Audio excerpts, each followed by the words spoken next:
nkuko mubizi nkoma urusyo nkoma n'ingasire yago. Miseze nababwiye ibintu 30 umugore ashobora kugenderaho kugira ngo urugo rwiwe rumere neza.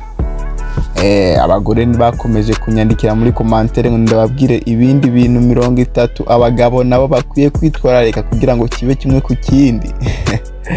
Ako kantu naragakunze, ndagushimiye wowe wanyandikiye muri commentaire inbox ukambwira ngo nindabivuge nabo babyumve. Umuhanga mu by'inyandiko Chapman yaravuze ngo mu myaka ya kera abantu bari bazi kwihangana, bari bazi kwihanganirana. Umugabo yagira amakosa umugore akamwihanganira, umugore yagira intege nke umugabo akamufasha. Ariko ubu benshi bashaka ibintu byihuta, bashaka umuntu yuzuye atagira amakosa. Uwo nawe ngo ni umumarayika. Kuri iyi si ntawe hari umuntu wanjye. Niyo mpamvu Chapman yatuzaniye ibintu 30 umugabo yogenderaho kugira ngo yubake urugo rwiwe mu mutuzo kandi yame anezerewe. Ngo twari twabikoze ubwa mbere, twavuze ibintu abagore bakwiye kwitaho. Nawe tugiye ku bintu wewe mugabo ugiye kwitaho. Chapman yaravuze ngo ubwa mbere ugomba kuba uri umwizigirwa, ngo ntukabe umunyabinyoma, kwama wubahiriza ibyo uvuga. Ibyo nivyo bya mbere utegerezwa kwitaho imbere y'ibindi, ukama ufise ukuri mu byo uvuga wewe mugabo. Wa mugabo w'ikintu kigira kabiri ngo kigiye gutuma urugo rwawe rumera neza, no kuganira neza n'umugore wawe. Gira ingendo yo kuvuga neza, ntube umugwanyi mu mwanya wose, ntube ingwanyi mu magambo. Uvuge uri pose kandi ibyo uvuga byose ubivuge ufite intego yabyo n'impamvu bivuze. Chapman yaratuzaniye ikindi kintu gira gatatu cyerekana ko umugabo ari mu rugo abaho anezerewe. Yaravuze ngo utegerezwa kwerekana urukundo buri munsi. Ntugasuzugure kubwira umugore wawe kumukunda no kubimwereka mu bikorwa. Wame wabimubwiye buri munsi, bibe nk'ifunguro ryawe rya mu gitondo ndetse no ku mugoroba. Igihe niwabikora ngo urugo rwawe ruzokwama rumeze neza. Chapman yaratubwiye ikindi kintu gira kane, yaravuze ngo kumenya kumviriza. Kumenya kumviriza, n'uwo umuntu ashaka kuvuga gusa, ahubwo wumvirize n'umugore wawe igitekerezo kiwe. Ikintu gira gatanu Chapman yaravuze ngo gutanga umwanya wo kumarana n'uwo mwubakanye, kandi mufata akanya mu kuganira no kuryoshanya nk'umuryango. Niki nacyo ngo iyo ugikora urugo rwawe ngo utegereza kumera neza. Indi ntegeko rigira gatandatu umugabo wese akwiye kwama yitwararika. Rigira gatanu donc rigira gatandatu yavuze ngo kugira ukwihangana. Wihanganira utubazo duto, ntuhore wanka ibintu byose. Itegeko rigira 7 yaravuze ngo kwitaho umugore n'abana. Ntukibwire ko ibikorwa byo kwitaho umwana ari by'umugore gusa, nawe ubyiteho, ubyitwararike nk'umutware. Chapman yaduhaye itegeko rigira 8, yaravuze ngo gushigikira umugore ahakeneye inkomezi, umutera intege mu kazi, mu nzozi ziwe ndetse no mu byumviro byiwe. Wame umushigikira, umwereke yuko nawe afite icyo ashoboye. Itegeko rigira 9, mugasengera hamwe. Iyo musengera hamwe inkomezi ziba nyinshi, kandi ngo Imana ihezagira babiri. Gusenga bikomeza ubucuti, bigahuza imitima haba muri mwebwe ndetse no ku Mana. Chapman yaduhaye n'itegeko rigira 10, yatubwiye ngo kumenya gusaba imbabazi. Itegeko rirakomeye.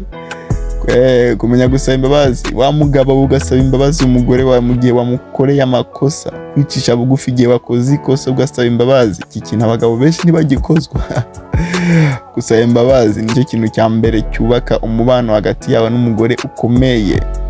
Ukamenya gusaba imbabazi. Ikintu gikomeye cyane. 11 ngo kumenya gushimira. Uvuga ati urakoze kubyiza umugore we yagukoreye, uko byo bito cyangwa binini, uko bingana kose, umenya kumubwira ngo urakoze. Icyo kiramwubaka, akumva yuko urugo arimo rumuhimbaye, kandi akumva yuko we muri kumwe ko muhuje ijana ku rindi. Ikintu kigira 12, kwiyubaha no kubaha urugo.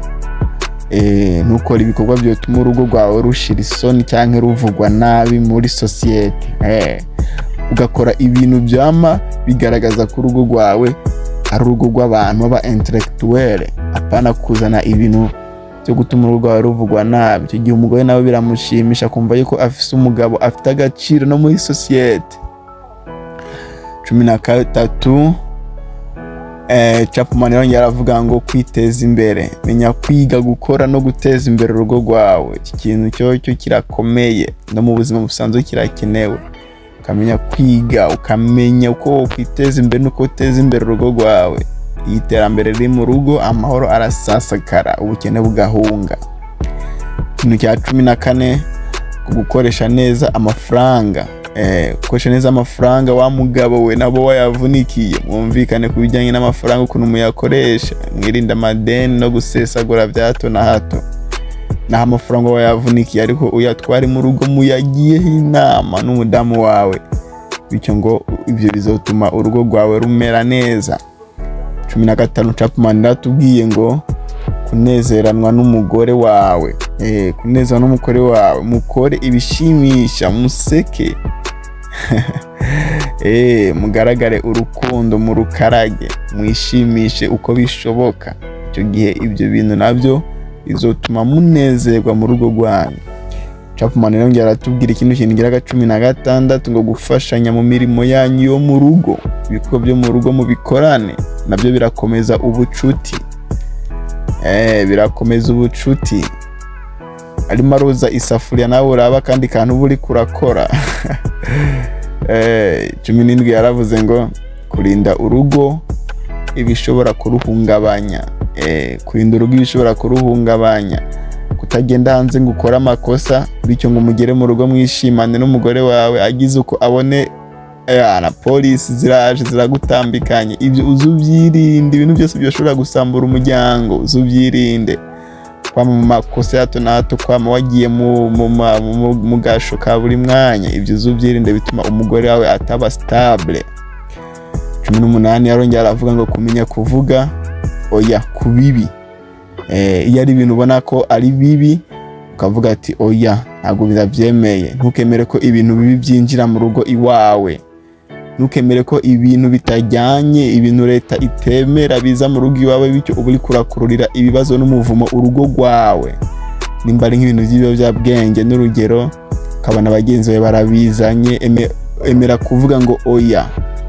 Vuga ngo oya, kuko numara kubyakira bagakora investigation bakamenya ko biri mu rugo iwawe, icyo gihe RIB izogutambika na polisi izogutwara, iga kuvuga ngo oya. 19, Chapman yaratubwiye ngo kubaka umutekano. Umugore n'abana uburyo bumva batekanye, haba ku mubiri ndetse no ku mutima. Ntuze uri wa mugabo w'ikirandamuke uze mu rugo ushika kubita umugore. Icyo gihe ukubise umugore, abana nabo barahungabana, bakumva ko umutima wabo udatekanye. Ni ibintu bikomeye cyane wa mugabo ukwiye kwitaho. Chapman yatubwiye ikindi kintu cya 20 yaravuze ngo kwirinda guca inyuma. Iki kintu bagenzi mukiteho cyane, kwirinda guca inyuma. Ntukagira ubusambanyi cyangwa ube umunyamahane, ibyo birica urugo. Ukirinda ubusambanyi, ukirinda amahane, ibyo nabyo ngo birica urugo. Ikindi kintu cya 21 Chapman yatubwiye, yaravuze ngo kuba intwari mu bibazo. Ntugacike intege mu bibazo, ube umutware w'umuryango, kabone naho waba atagisubizo ufite, wame uhagaze wemye, ubona ko ibintu utegereza kubikora kandi bigakunda, kabone naho atanzira nimwe uba ufise, kabone naho atana hamwe ubona aho kumenera, naho ubona hose ari gipfungu. Chapman yaravuze ngo kuba intwari mu byo bibazo bizotuma umugore wawe abona yuko afite intwari, afite intare y'inkazi mu rugo rwiwe, kandi kuri wowe uzumva yuko atantege na nkeya ufise, ariko ku mugore wawe azona yuko ushoboye muri kimwe. Nimba utarakora subscribe, ndagusabye ngo ukore subscribe, tukomeze n'icya 22. 22 yaravuze ngo kwirinda abagenzi babi. Abagenzi babi barashobora konona urugo. Inshuti mbi zikwigisha kunywa amatabi, ubusambanyi n'ibiyobyabwenge. Icyo gihe ngo uzozirinde. Icyo nacyo ni ikintu Chapman yavuze gituma urugo rugenda rusambuka buri mwanya. Abagenzi babi bashobora gutwara mu ngeso zitari nziza. Chapman yaratuzaniye ikindi kintu cya 23 aravuga ngo kubaha imiryango. Wubahe umuryango wawe n'uw'umugore wawe. Umuryango wawe uwubahe n'umuryango waho umugore aturuka ava nabo uwubahe. Chapman yatubwira ikindi kintu kigira 24 ngo kurinda ibanga ry'urugo. Kugira ibanga ry'urugo nicyo kintu gikomeye ukwiye kwitaho wa mugabo we n'umugore, kandi nawe iki kintu kiramureba. Ntuzuravuga amabanga y'urugo ngo uyashire hanze. Icyo gihe muri ko murishira hanze mwebwe ubwanyu. Ivyo muze mubyirinde. Chapman yaratuzaniye ikindi kintu cya 25 yaravuze ngo kurera abana neza. Uruhara rwawe wa mugabo we mu kurera rurakenewe cyane. Ukamenya ngo umwana ameze gute, ukutashika amazi umeze gute, mu gatondo ujya ku ishuri wagaruka ameze gute. Ubwo uruhara nawe urarufite wa mugabo we. Ikindi kintu cya 26 ngo kwirinda umujinya udakenewe. Umujinya wica urugo nawo uwirinde. Kwama ujyagagurana, kwama ufite intonganya, kwama n'umujinya wa buri kanya udahera, ibyo navyo ngo birica urugo. 27 yaravuze ngo kuba akarorero keza, abana n'umugore bakabona ibikorwa byawe kurusha amagambo. Ugakora ibikorwa byawe neza kuburyo abana n'umugore babibona, bakabona yuko amagambo yawe menshi ariyo make kurusha ibikorwa. 28 yaravuze ngo gukora ibyo ukora mu rukundo. Ntukore ibintu wumva ko ari ibikugoye gusa, aho gukora ibintu ubivuye ku mutima bikurimo, wumve yuko ibyo uri kurakora ubikorera umuryango wawe. Ikindi kintu cya 29 tusoza yaravuze ngo kurondera amahoro, mwirinde intonganya zitagira akamaro. Intonganya za buri kanya zitagira akamaro zigutesha icyo gukora, zigatuma wamana stress, bwacya mu gitondo ukabura icyo wimarira. Icyo nacyo ngo uze ukirinde. Chapman yarasozere yavuga ngo ukizera Imana nayo irafise uruhara runini mu kubaka urugo kugira ngo rukomere. Chapman yatubwiye ngo niwakurikiza ibi urwawe ruzogera ku rwego rwiza kandi ruzoba akarorero no mu bandi. Ndagushimiye wa mugabo wumvishe ibi bintu ukaba ugiye kubigendera. Ndaguha gusaba Imana ugakomera kugira ngo nayo ize yame igufasha, kuko ibyo tugwana ntabwo ari iby'inyama n'amaraso. Tugwana n'imyuka mibi yo mu kirere n'ahandi hantu hose hatandukanye. Bigusaba gusenga cyane kugira ngo urugo rwawe rwame rukomeye. Ingo nyinshi zirasambuka muri ino minsi kubera bimwe muri ibi twavuze.